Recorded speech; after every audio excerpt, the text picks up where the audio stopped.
Om Shanti 7 January 2026 प्रातः मुरली बाबा कहते मीठे बच्चे केबे भी आईन को निज हाथ को नियो नाही। जदि कहार भूल हेउछि तेबे बाबा को जणाई दियो, बाबा तांको सावधानी देबे।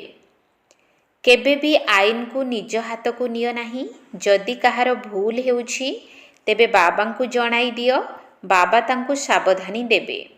प्रश्न, बाबा केउ कंट्राक्ट अर्थात ठिका नेइछंती? बाबा केउ कंट्राक्ट अर्थात ठिका नेइछंती? उत्तर, पिलामानकर अवगुण को समाप्त करिवार ठिका एकमात्र बाबा ही नेइछंती। बाबा पिलामानकर अवगुण गुडी को सुनी सेगुडी को समाप्त करिवा पई स्नेहर सहित बुझाउछंती। जदि तुम मानंकु काहार अवगुण देखा जाउछि तेबे भी तुमे आईन को निज हाथ को नियो नाही। आईन को हाथ को नेबा अर्थात काहाकु दंड देबा एहा मध्य भूल अटे। ओम शांति। मीठा मीठा संतान मानी बाबांको पाखकु रिफ्रेश हेबा पई आसीछंती। पिला माने जानिछंती बेहद्र बाबांको ठारू बेहद विश्वर बादशाही नेबार अछि। एकथा केबे भूलिबा उचित नुहे, किंतु पिला माने भूली जाउछंती। माया भुलाई देउछि। जदि भुलाउ न थांता तेबे बहुत खुशी रे रहुथांते। बाबा बुझाउछंती पिला माने एही ब्याज को बारंबार देखुथाओ एवं चित्र गुडी को मध्य देखुथाओ। चालिबा बुलिबा बेले मध्य ब्याज को देखुथाओ, तेबे जणा पड़िबो जे बाबांको द्वारा बाबांको स्मृति रे आमे एही भली हेबाकू जाउछु। ता सहित दैवी गुण मध्य धारण करिबाकू हेबो। एहा ही हेउछि ज्ञान मिलिबार समय। बाबा कहउछंती मीठा मीठा संतान माने बाबा राति दिन मीठा मीठा कही चलीछंती। पिला माने कही परिबे नाही मीठा मीठा बाबा। कहिबा तो उभयंकु दरकार, कारण उभय मीठा अटंती ना। से हेले बेहद्र बाप दादा, किंतु केही केही एभली देह अभिमानी थांती सेमाने केवल शिव बाबा को ही मीठा मीठा कही थांती। केही केही तो क्रोध रे आसी केबे केबे बाप दादा को मध्य किछि ना किछि कही देउछंती। जदि बाबा को कहिलो तेबे दादा को मध्य कहिलो। कथा तो गोटिए, केबे ब्राह्मणी को ऊपरे केबे निज निज भितरे मध्य नाराज होई जाउछंती। तेणु बेहद्र बाबा आसी पिला मानको शिक्षा देउछंती। गाँ गहली रे मध्य बहुत पिला अछंती। बाबा समस्त को चिठी लेखि थांती, तुम पाई अभियोग आसीछि, तुमे क्रोध करूछ। तेबे बाबा सेमानकु देह अभिमानी बोली कहिबे। बाबा समस्तंकु कहउछंती पिला माने देही अभिमानी हुओ, किंतु समस्तंकर अवस्था तळ उपर हेउछि। सेथिरे मध्य माया जदि काहाकु समर्थ बा शक्तिशाली देखि थाए ता सहित ही लढ़ई करि थाए। महावीर हनुमानक पाई मध्य देखाइछंती जे माया तांकु मध्य हलाइबा पई चेष्टा करिथिला। वास्तव रे एही समय रे ही माया समस्तंकर परीक्षा नेइ थाए। माया ठारू हार जीत समस्तंकर हेउछि। एही लढ़ई रे स्मृति विस्मृति सबु होई थाए। जिए जेते स्मृति रे रही थांती, निरंतर जोगयुक्त होई रहिबार चेष्टा करि थांती, सेही माने भल पद पाई परिबे। बाबा आसिछंती पिलामानकु पाठ पढ़ाइबा पई एवं एबे पढ़ाउछंती मध्य। तेणु श्रीमत अनुसारे चालिबाकू हेबो, कारण श्रीमत अनुसारे चालिले ही श्रेष्ठ हेबो। एथिरे काहा उपरे बिगिड़िबार कौनसी कथा नाही। बिगिड़िबा अर्थात क्रोध करिबा। जदि केही किछि भूल करूछंती तेबे बाबांकु जणाई देबा दरकार। निजे काहाकू किछि कहिबा उचित नुहे। जे ताहा जेमिति आईन को हाथ को नेबा अटे। सरकार मध्य काहाकू आईन को हाथ को नेबाकू दिए नाही। केही जदि काहाकू मुथ मारिले तेबे तांकू सिए मुथ मारी परिबो नाही। सिए थाना रे रिपोर्ट करिवो, पुणी तांको उपरे मकदमा चलिबो। एठारे मध्य केबे काहाकू सम्मुखरे किछि भी कहिबा उचित नुहे। से कथा बाबांकू कुह। एकमात्र बाबा ही समस्तंकु सावधानी देई थांती। बाबा तांकू बहुत मीठा उपाय बताइबे, मीठा भावरे शिक्षा देबे, किंतु केही केही देह अभिमान रे आसी निजर ही पद कम करि देई थांती। तेबे निजर क्षति करिबा कोन दरकार। सेथिपाई जेते दूर संभव ବେହଦ ବାବାଙ୍କୁ ବହୁତ ସ୍ନେହର ସହିତ ମନେ ପକାଇ ଚାଲ, କାରଣ ବାବା ବିଶ୍ୱର ବାଦଶାହୀ ଦେଉଛନ୍ତି। ସେଥିପାଇଁ ଦୈବୀଗୁଣ ମଧ୍ୟ ଧାରଣ କରିବାକୁ ହେବ। କାହାର ନିନ୍ଦା କରିବା ଉଚିତ ନୁହେଁ। ଦେବତାମାନେ କାହାର ନିନ୍ଦା କରିଥାନ୍ତି କି? କିନ୍ତୁ ଏମିତି କେତେକ ପିଲା ଅଛନ୍ତି ଯେଉଁମାନେ ନିନ୍ଦା କରିବା ବିନା ରହିପାରନ୍ତି ନାହିଁ। ସବୁ କଥା ତୁମେମାନେ ବାବାଙ୍କୁ କୁହ, ତେବେ ବାବା ବହୁତ ସ୍ନେହରେ ବୁଝାଇବେ, ନଚେତ ସମୟ ନଷ୍ଟ ହୋଇଥାଏ। ତୁମେମାନେ କାହାର ନିନ୍ଦା କରିବା ପରିବର୍ତ୍ତେ ବାବାଙ୍କୁ ମନେ ପକାଅ, ତେବେ ବହୁତ ବହୁତ ଉପକାର ହେବ। କାହା ସହିତ ମଧ୍ୟ ବାଦ ବିବାଦ ନ କରିବା ବହୁତ ଭଲ। ତୁମେ ପିଲାମାନେ ଏବେ ନିଜ ହୃଦୟରେ ଅନୁଭବ କରୁଛ, ଆମେ ନୂଆ ଦୁନିଆର ରାଜତ୍ୱ ସ୍ଥାପନ କରୁଛୁ। ତେଣୁ ମନ ଭିତରେ କେତେ ନିଶା ରହିବା ଦରକାର। ମୁଖ୍ୟ କଥା ହେଲା ଯୋଗ ଏବଂ ଦୈବୀଗୁଣ।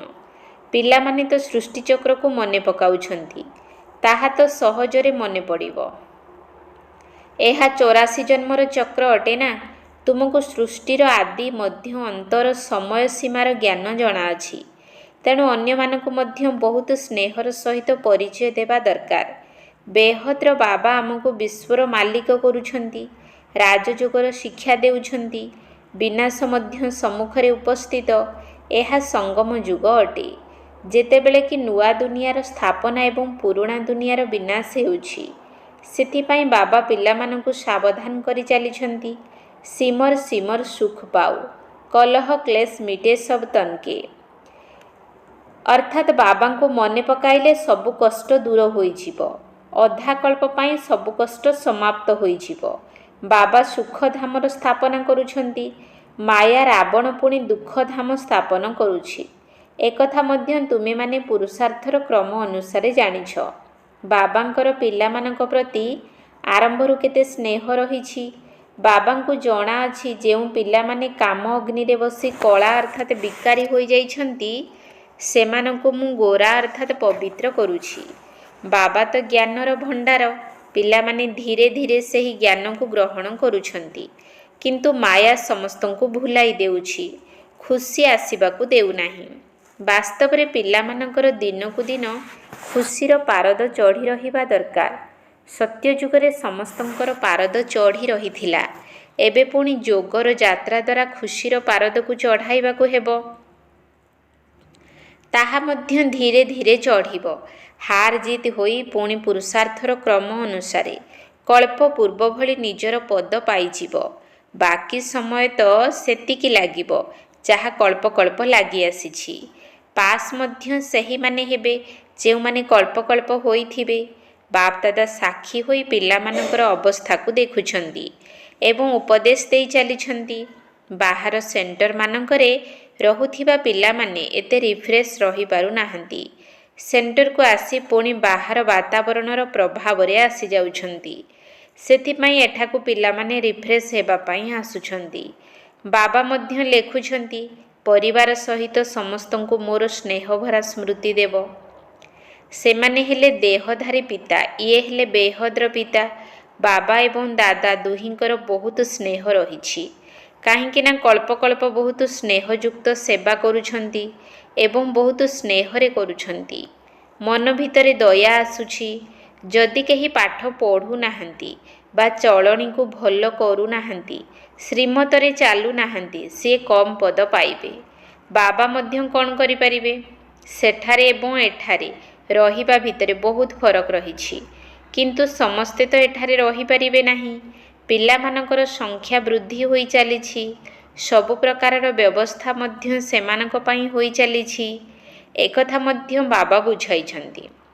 ଏହି ଆବୁ ସବୁଠାରୁ ମହାନ ତୀର୍ଥ ଅଟେ। ବାବା କହୁଛନ୍ତି, ମୁଁ ଏହିଠାକୁ ଆସି ସାରା ସୃଷ୍ଟିକୁ ଏବଂ ପାଞ୍ଚ ତତ୍ତ୍ୱ ସହିତ ସମସ୍ତଙ୍କୁ ପବିତ୍ର କରୁଛି। ବାବା କେତେ ସେବା କରୁଛନ୍ତି। କେବଳ ଏକମାତ୍ର ବାବା ହିଁ ଅଟନ୍ତି ଯିଏକି ଆସି ସମସ୍ତଙ୍କର ସଦ୍ଗତି କରୁଛନ୍ତି ଏବଂ ତାହା ମଧ୍ୟ ଅନେକ ଥର କରିଛନ୍ତି। ଏକଥା ଜାଣି ମଧ୍ୟ ପୁଣି ଭୁଲି ଯାଉଛନ୍ତି। ତେଣୁ ବାବା କହୁଛନ୍ତି, ମାୟା ବହୁତ ଶକ୍ତିଶାଳୀ। ତାର ରାଜ୍ୟ ମଧ୍ୟ ଅଧାକଳ୍ପ ଚାଲୁଛି। ମାୟା ତୁମମାନଙ୍କୁ ହରାଇ ଦେଉଛି, ବାବା ପୁଣି ବିଜୟୀ କରାଉଛନ୍ତି। ଅନେକ ପିଲା ବାବାଙ୍କୁ ପତ୍ର ଲେଖୁଛନ୍ତି, ବାବା ମୁଁ ଖସି ପଡ଼ିଲି ଅର୍ଥାତ୍ ବିକାରୀ ହୋଇଗଲି। ବାବା ଲେଖୁଛନ୍ତି, ଆଚ୍ଛା ଆଉ ବିକାରଗ୍ରସ୍ତ ହୁଅ ନାହିଁ। ତଥାପି ମଧ୍ୟ ଖସି ପଡ଼ୁଛନ୍ତି, ପୁଣି ଚଢ଼ିବା ହିଁ ଛାଡ଼ି ଦେଉଛନ୍ତି। କେତେ ବଡ଼ ଚୋଟ ଲାଗିଯାଉଛି। ଏହିଭଳି ଚୋଟ ସମସ୍ତଙ୍କୁ ଲାଗୁଛି। ତେବେ ପାଠପଢ଼ା ଉପରେ ସବୁକିଛି ନିର୍ଭର କରୁଛି। ପାଠପଢ଼ା ଭିତରେ ଯୋଗ ମଧ୍ୟ ରହିଛି। ଅମୁକ ମୋତେ ଏହି ବିଷୟରେ ପାଠ ପଢ଼ାଉଛନ୍ତି। ଏବେ ତୁମେମାନେ ଜାଣୁଛ ଯେ ବାବା ଆମମାନଙ୍କୁ ପାଠ ପଢ଼ାଉଛନ୍ତି। ଏଠାରେ ତୁମେମାନେ ବହୁତ ରିଫ୍ରେଶ ହେଉଛ। ଗାୟନ ମଧ୍ୟ ରହିଛି। ନିନ୍ଦା ହମାରି ଜୋ କରେ ମିତ୍ର ହମାରା ଶୋ, ଅର୍ଥାତ୍ ଯିଏ ଆମର ନିନ୍ଦୁକ ସିଏ ହିଁ ଆମର ପ୍ରକୃତ ମିତ୍ର ଅଟେ। ଭଗବାନ ବାଚ ମୋର ବହୁତ ଗ୍ଲାନି କରୁଛନ୍ତି, କିନ୍ତୁ ମୁଁ ଆସି ମିତ୍ର ହେଉଛି। ମୋର କେତେ ନିନ୍ଦା କରୁଛନ୍ତି, ତଥାପି ବି ମୁଁ ଭାବୁଛି ଏମାନେ ସମସ୍ତେ ମୋର ସନ୍ତାନ। ମୋର ଏମାନଙ୍କ ସହିତ କେତେ ପ୍ରୀତି ରହିଛି। ନିନ୍ଦା କରିବା ଭଲ ନୁହେଁ। ବର୍ତ୍ତମାନ ତ ବହୁତ ସାବଧାନ ରହିବା ଦରକାର। ଭିନ୍ନ ଭିନ୍ନ ଅବସ୍ଥାର ସନ୍ତାନ ଅଛନ୍ତି। ସମସ୍ତେ ପୁରୁଷାର୍ଥ କରୁଛନ୍ତି। କୌଣସି ଭୁଲ ହୋଇଗଲେ ମଧ୍ୟ ପୁରୁଷାର୍ଥ କରି ଅଭୁଲ ଅର୍ଥାତ୍ ଠିକ୍ ହେବାକୁ ପଡ଼ିବ। ମାୟା ସମସ୍ତଙ୍କ ଦ୍ୱାରା ଭୁଲ କରାଇଥାଏ। ଏହା ମଧ୍ୟ ବକ୍ସିଂ ଅଟେ ନା। କେବେ କେବେ ଏଭଳି ଚୋଟ ଲାଗିଥାଏ ଯାହାକି ତଳେ ପକାଇ ଦେଇଥାଏ। ସେଥିପାଇଁ ବାବା ସାବଧାନୀ ଦେଉଛନ୍ତି। ପିଲାମାନେ ଯଦି ଏଭଳି ହାରିଯିବ, ତେବେ କରିଥିବା ରୋଜଗାର ସବୁ ସମାପ୍ତ ହୋଇଯିବ। ଯେପରି 5 ମହଲାରୁ ଖସି ପଡ଼ିଥାନ୍ତି। ପୁଣି କହୁଛନ୍ତି ବାବା ଏଭଳି ଭୁଲ ଆଉ କେବେ ହେବ ନାହିଁ। ଏବେ କ୍ଷମା କର। ବାବା କ୍ଷମା କାହିଁକି କରିବେ? ବାବା ତ କହୁଛନ୍ତି ପୁରୁଷାର୍ଥ କର। ବାବା ଜାଣିଛନ୍ତି ମାୟା ବହୁତ ଶକ୍ତିଶାଳୀ, ବହୁତଙ୍କୁ ହରାଇବ।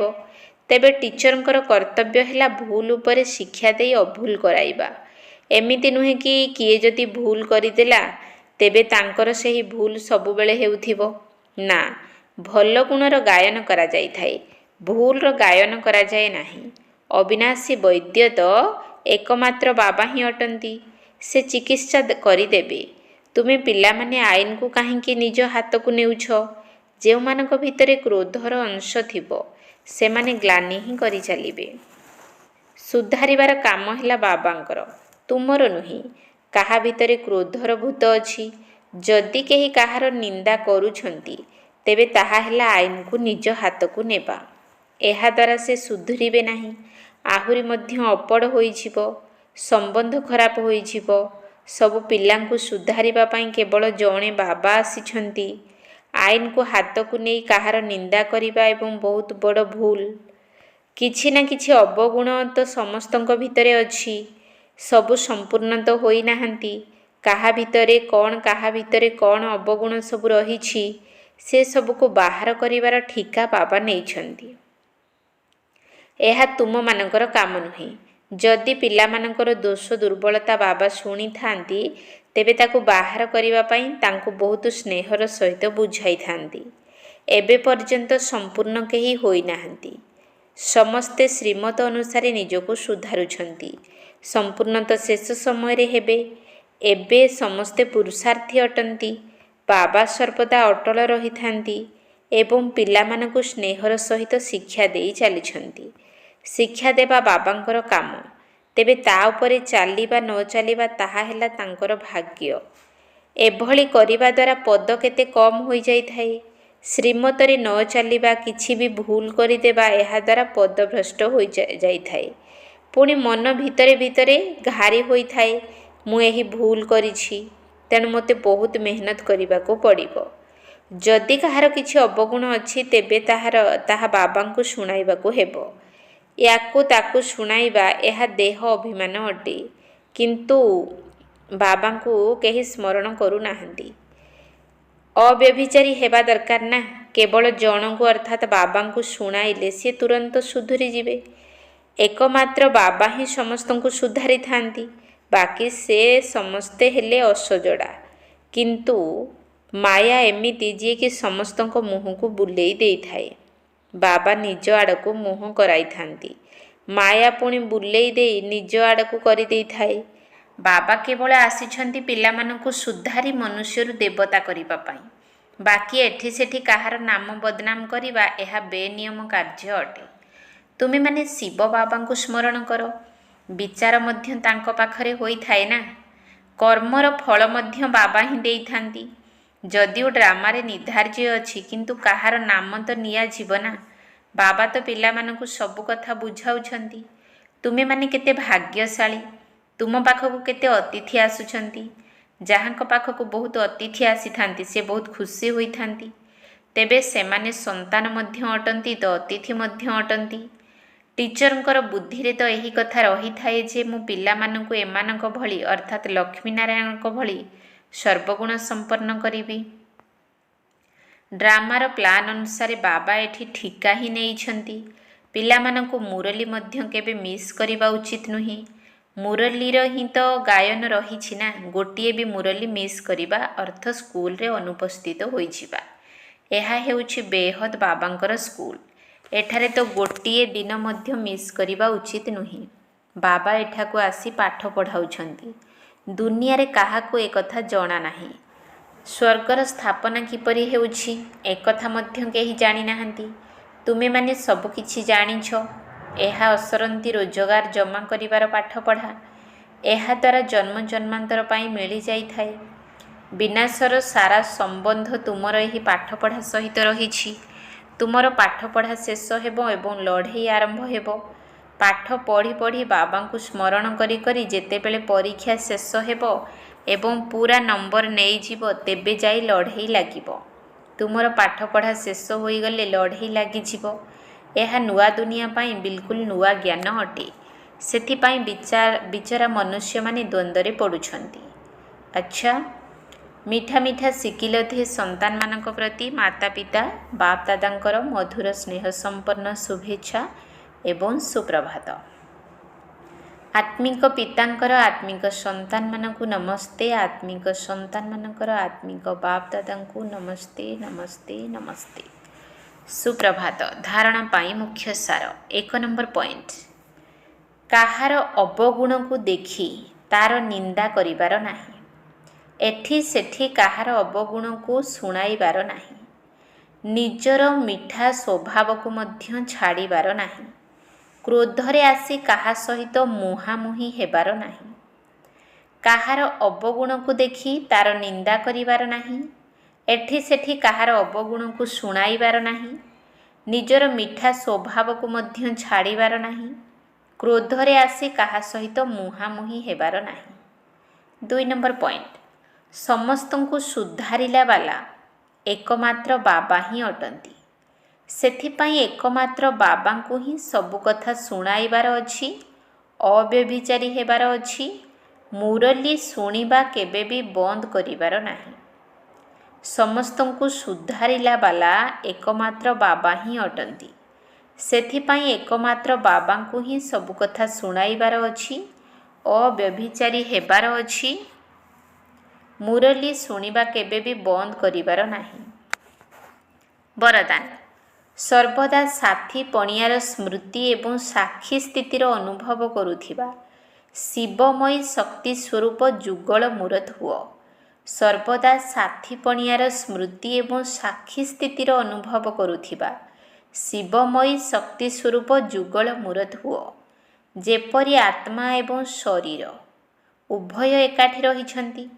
ଯେତେ ଦିନ ପର୍ଯ୍ୟନ୍ତ ଏହି ସୃଷ୍ଟି ଉପରେ ପାଠ ଚାଲିଥିବ ସେ ପର୍ଯ୍ୟନ୍ତ ଅଲଗା ହୋଇପାରିବେ ନାହିଁ। ସେହିପରି ଶିବ ଏବଂ ଶକ୍ତି ଉଭୟଙ୍କର ସେତିକି ନିବିଡ଼ ସମ୍ବନ୍ଧ ରହିଛି। ଯେଉଁମାନେ ସର୍ବଦା ଶିବମୟୀ ଶକ୍ତି ସ୍ୱରୂପ ସ୍ଥିତିରେ ସ୍ଥିତ ହୋଇ ରହୁଛନ୍ତି ସେମାନଙ୍କର ଲଗନରେ ମାୟା ବିଘ୍ନ ପକାଇ ପାରିବ ନାହିଁ।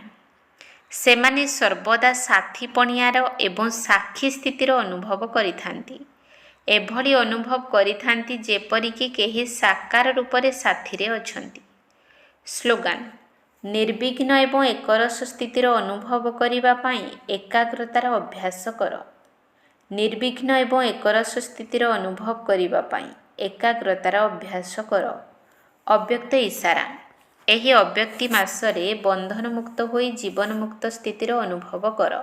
ବର୍ତ୍ତମାନ ସମୟରେ ନିଜକୁ ମୁଁ ଟିଚର ଅଟେ, ମୁଁ ବିଦ୍ୟାର୍ଥୀ ଅଟେ, ମୁଁ ସେବାଧାରୀ ଅଟେ ଏହିଭଳି ଭାବିବା ପରିବର୍ତ୍ତେ ଅମୃତ ବେଳାଠାରୁ ଏହି ଅଭ୍ୟାସ କର ଯେ ମୁଁ ଶ୍ରେଷ୍ଠ ଆତ୍ମା ଉପରୁ ଅବତରିତ ହୋଇଛି ଏହି ପୁରୁଣା ଦୁନିଆରେ ପୁରୁଣା ଶରୀର ଦ୍ୱାରା ସେବା କରିବା ପାଇଁ।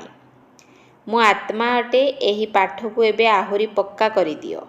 ମୁଁ ସେବାଧାରୀ ଅଟେ, ଏହି ପାଠ ତ ପକ୍କା ଅଟେ, କିନ୍ତୁ ମୁଁ ଆତ୍ମା ସେବାଧାରୀ ଅଟେ, ଏହି ପାଠକୁ ଯଦି ପକ୍କା କରିଦେବ ତେବେ ଜୀବନ ମୁକ୍ତ ହୋଇଯିବ। ଓମ୍ ଶାନ୍ତି।